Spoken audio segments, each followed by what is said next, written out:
Hoje no plantão da missão, Arthur Duval confira os melhores momentos do dia. Vamos lá? Flávio Bolsonaro. Agora nós vamos começar, hein? Agora nós vamos começar com aquilo que eu quero falar. Nós vamos falar da segunda justificativa do Flávio Bolsonaro sobre o caso das notas para a empresa do Vorcaro, hein? Você já deu like na live, amigão? Dá like agora, tá? Vamos lá? Começou. Quando vem para a imprensa uma nota fiscal que só quem tinha era o meu escritório ou algum órgão do governo, Receita Federal, Secretaria de Fazenda do DF, só esses entes públicos tinham e o meu escritório. Portanto, jamais alguém poderia expor isso publicamente. Isso é quebra de sigilo legal. Pausa. Vamos perguntar pro ChatGPT. É quebra de sigilo divulgar dados de nota fiscal de empresa?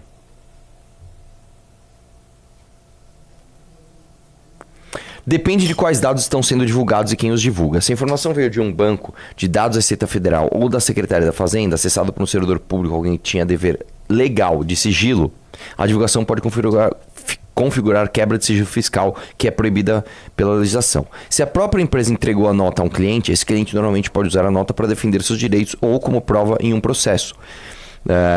Também é importante distinguir os casos. O valor da nota, produto, CNPJ, data e número da nota nem sempre são consideradas informações sigilosas. Informações protegidas pelo sigilo fiscal, como dados obtidos diretamente da administração tributária, declarações fiscais e informações financeiras. Portanto, divulgar dados de uma nota fiscal não é automaticamente quebra de sigilo. Então, vamos lá. Você divulgar dados bancários, isso eu sei que é quebra de sigilo. Se um cara, por exemplo, tiver acesso ao meu extrato bancário, por exemplo, o banco mandou fisicamente na minha casa, o cara abriu, meu vizinho, ele está cometendo um crime. Ele nem pode abrir minha correspondência. Se ele divulgar, ele está quebrando meu sigilo bancário de forma ilegal. Isso é um crime. Agora, você divulgar dados de uma nota não necessariamente é quebra de sigilo. É quebra de sigilo se você está pegando e divulgando publicamente se o cara pagou ou não pagou imposto, esse tipo de coisa. Agora, os dados da nota, como o próprio ChatGPT confirmou aqui, né? Cara, eles são dados que você tirou de uma empresa para outra. Ele é um papel que você tira e dá na mão de um motorista para ir entregar um produto em algum lugar, passa na portaria, passa não sei aonde. Não são dados necessariamente sigilosos. E o fato disso te incomodar, Flávio, é muito curioso, cara. Porque qual é o problema de você divulgar uma nota onde tecnicamente você prestou um serviço ilícito? Agora, eu diria o seguinte: já que você não tem nada a temer, já que você é um inocentão e já que você está dizendo que você não recebeu dinheiro, quebre você o seu próprio sigilo bancário e mostre para as autoridades e mostre para a imprensa que você não recebeu essas duas transferências de 500 mil. Porque a terceira você recebeu. A terceira da empresa do dono da Copenhagen, você recebeu. Agora, as duas que você tirou direto para essa empresa chamada Copenhagen, que recebeu mais de 50 milhões de reais do Daniel Vorcaro, você disse que não recebeu. E eu acho que você recebeu, cara. Calhe a minha boca, calhe a boca das pessoas que estão te acusando e mostre seu sigilo bancário aí. Vai lá, deixa eu ver o restinho. Não tem uma investigação formal contra mim, não tem nada, absolutamente nada contra mim. Mas fica o tempo todo repetindo mentiras, coisas que já foram esclarecidas no passado, já foram enterradas, que não se comprovou absolutamente nada contra mim. E ainda assim insistem em bater nessa tecla, querem me comparar a alguém que não tem nenhuma investigação, que nunca teve um processo criminal iniciado contra mim, querem me comparar com esse bandido do Lula. Quando vem pra... Flávio, deixa eu te falar uma coisa. Primeiro é o seguinte, você tem processo criminal contra você, né, que foi travado pelo Gilmar Mendes no caso das rachadinhas. Dito isso, o fato dessas coisas estarem saindo agora sobre você tirar nota contra o Vorcaro, não existe a investigação porque acabou de sair. Entendeu? Acabou de sair. É uma relação muito esquisita. E você tem que explicar isso, tá? Porque eu não posso apontar o dedo para um cara e chamar ele de corrupto, só que de repente eu tô tirando nota para a empresa dele. Né? Eu já contei isso aqui para vocês uma vez. Uma vez, tá? Me foi oferecido por um partido político que tinha uma fundação de educação vender cursos, tá, de educação política para essas pessoas. E não tem nada de ilegal. Eu realmente tinha o curso tinha um preço pro mercado, eu ia vender ele a metade do preço para esse partido. E eu lembro que eu perguntei para algumas pessoas, eu falei, cara, isso não é ilícito. Eu vou vender meus cursos que eu realmente fiz. Eu dei aula de política ali, formatei um curso e estou vendendo meu curso. E o partido quer comprar em batelada, vou fazer um desconto, vou vender. Será que eu faço isso? Conversei com algumas pessoas e a galera falou, puta, cara, mesmo não sendo ilícito, não pega bem. Fica estranho. Fica estranho, porque aí vai parecer que... Ih, desligaram minha TV.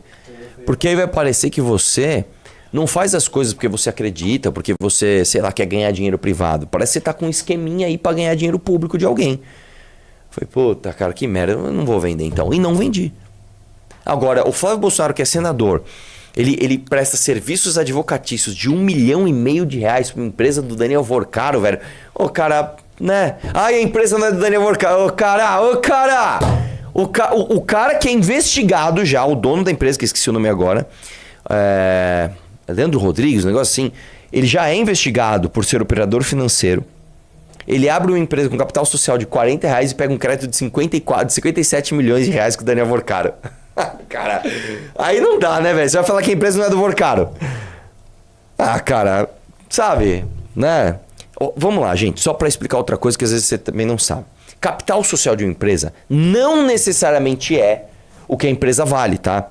Não é isso. Por exemplo, eu abri um posto de gasolina, sei lá, eu gastei R$1 milhão para fazer o posto, o capital social do posto é R$1 milhão. Só que é o seguinte, se de repente eu fiz esse posto ficar muito bem posicionado, ele tem clientes, ele passa a valer, sei lá, R$5 milhões no mercado, existe uma discrepância entre o que ele vale no papel e o que ele vale na realidade. Isso é normal. Ok, isso tá certo. Agora, uma empresa de capital social de R$40, não é 40 mil, não é 400 mil, R$40, pegar 57 milhões de reais do Daniel Vorcaro, cara, não existe isso no mundo. Não existe, cara. Claramente a empresa foi aberta, direcionada para pegar esse dinheiro. Entendeu? Não existe. Faz você isso. Abre você uma empresa aí com R$50. Faz lá. Nem o contador para você abrir uma empresa. Hoje você gasta R$50. Você gasta aí, você pode pôr no mínimo uns 700 conto. No mínimo. Pra você abrir uma empresa. Fora a taxa de cartório. Fora o que a empresa vai ter. Enfim, vamos pôr que você gastou R$5.000 para abrir uma empresa. Abre uma empresa de R$5.000, vai no banco e pede um empréstimo de... Não precisa nem falar de 50 milhões. Pede de 1 milhão. Você não vai ter, brother. Você não vai ter. Entendeu? Então, essas discrepâncias, tá, são indícios muito claros de que tem coisa errada aí. Entendeu? Eu sempre falo isso porque às vezes as pessoas ficam com essas ideias meio aéreas, né? Não, peraí, meio capital social, mais empréstimo, mais dinheiro. Como é que funciona? É uma burocracia que às vezes está tudo certo. Não está tudo certo. Tá? Simplifica, entende como funciona o mecanismo para você entender a distorção. Entendeu? É um muito crespo. Por quê? Porque você tem muita melanina para se proteger do sol e você... Olha como os caras são burros. Caralho, o Arthur tá usando o argumento de você sabe quem bebe água? Eu tô falando, cara. Sempre tem burro no chat. Sempre tem, não adianta. A gente tem que ignorar o Bobson, a gente tem que ignorar o retardado e continuar, né, a prestar o serviço. Assim, cara, se você não sabe, eu não estou falando que todo mundo que toma um copo de leite é nazista. O que eu estou falando é, existe uma simbologia em você colocar pessoas tomando leite num contexto de supremacia ariana. Se você ignora isso, você é só burro, tá? Ah, mas você chama todo mundo de burro. Desculpa, cara, você é.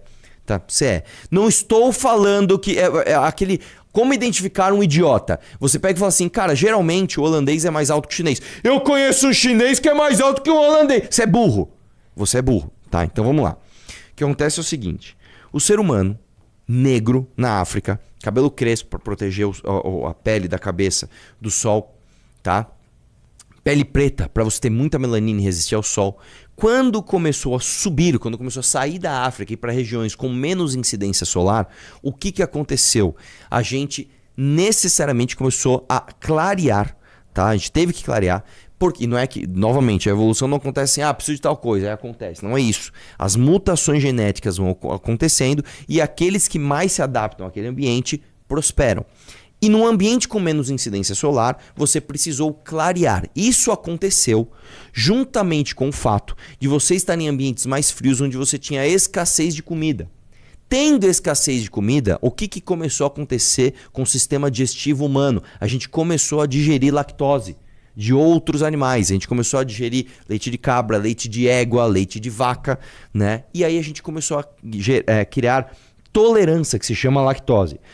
Então existe uma visão torpe, uma visão ridícula de que se você é negro, você é inferior e você sequer consegue digerir a lactose. É isso que significa a tomada do copo de leite. Isso não é minha opinião, eu não estou falando que isso é certo ou que isso é errado, eu estou falando que isso existe. Isso não está nos filmes à toa. O Mococo lá do Laranja Mecânica, o Hans Landa tomando leite, inúmeras outras cenas. É Moloco. Moloco, não é Mococo, é Moloco, né? Inúmeras outras cenas têm isso justamente para mostrar que aquele personagem é um personagem mau. O partido considera importante uma aparição pública deles dois juntos, tal. O pré-candidato a SIGA, a Associação Presidente, não confirmou presença no evento, que vai ser 5 de agosto, mas a direção da SIGA considera sua participação como importante. Próximo. Aí ele falando isso, não, próximo. Participação dele, como... Michele falta em convenção, ela não foi na convenção, próximo. Segundo dirigentes do... Próximo. Aliados articulam reaproximação, tá bom, próximo. Tentam, durante a convenção do Eu Ouso Dizer, que cada passo vai ser medido. Até seguinte, porque... Tira o som.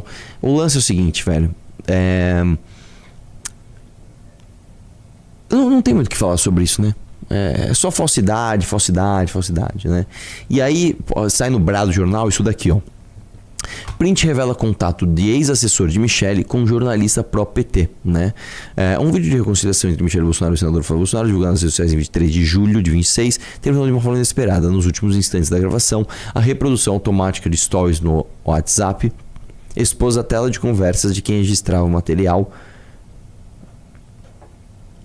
Eu entendi. O cara tava gravando o vídeo, aí depois, quando dá a falta da gravação, o desvio operacional mostrou uma lista de contatos que ligava a assessoria de comunicação de Michele, a secretária de comunicação do STF e o grupo de imprensa do governador de Minas Gerais, Romeu Zema. O status gravado pertencia a André Costa, salvo na agenda como Ascom Michele Bolsonaro.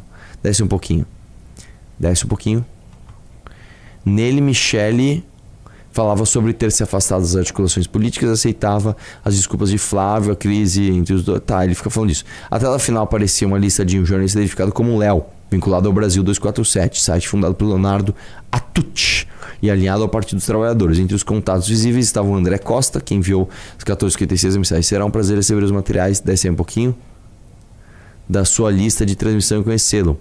Gisele STF, cuja última interação foi um obrigado às 15h55. E o grupo de comunicação, Zema, com registro de adição de número por Igor Tinoco. A mensagem de Costa indica que o assessor havia proposto compartilhar conteúdos de sua lista de transmissão com o jornalista, que aceitou e ainda demonstrou interesse em encontro pessoal. O episódio ganha peso pelo histórico de Costa. Em dezembro de 25, antes da confirmação oficial de candidatura de Flávio, ele enviou a própria lista de mensagens que desacreditavam a notícia, classificando-a como ridícula. Minutos depois, Michele publicou um recado desejando sucesso ao enteado e questionado, Costa explicou que a mensagem saiu antes da confirmação. Ao longo do mês, parlamentares do PL também reclamaram de repostagens suas que repercutiam críticas a Flávio, incluindo pesquisas a declarações de Silas Malafaia. Costa negou a posição e atribuiu as ações a curtidas automáticas. Baita furo da Brado, hein? Volta lá. Print revela contato de ex-assessor de Michele com jornalista pró-PT, né? Um vídeo de reconciliação entre Michele Bolsonaro e o senador Flávio Bolsonaro, divulgado nas redes sociais em 23 de julho de 26, terminou de uma forma inesperada. Nos últimos instantes da gravação, a reprodução automática de stories no WhatsApp expôs a tela de conversas de quem registrava o material. Eu entendi. O cara tava gravando o vídeo, aí depois, quando dá a falta da gravação, o desvio operacional mostrou uma lista de contatos que ligava a assessoria de comunicação de Michele, a secretária de comunicação do STF e o grupo de imprensa do governador de Minas Gerais, Romeu Zema. O status gravado pertencia a André Costa, salvo na agenda como Ascom Michele Bolsonaro. Imagina o seguinte, você imagina que você é uma mulher solteira numa cidade de 15 mil habitantes. Você tá lá na tua casa e de repente vem o dobro da população da sua cidade chegando no mar com uma cultura de estupro, com uma cultura de dominação, com uma cultura de violência, com uma cultura de radicalismo religioso e invade a sua cidade. Ela se sentiu, cara, sei lá, imagino eu que ela se sentiu na Europa primitiva, onde os indo-europeus simplesmente invadiam e dominavam tudo, né? Como é que faz? Explica pro pai como é que faz isso daí. Se inscreva no canal para acompanhar os próximos cortes do Missão. Até a próxima!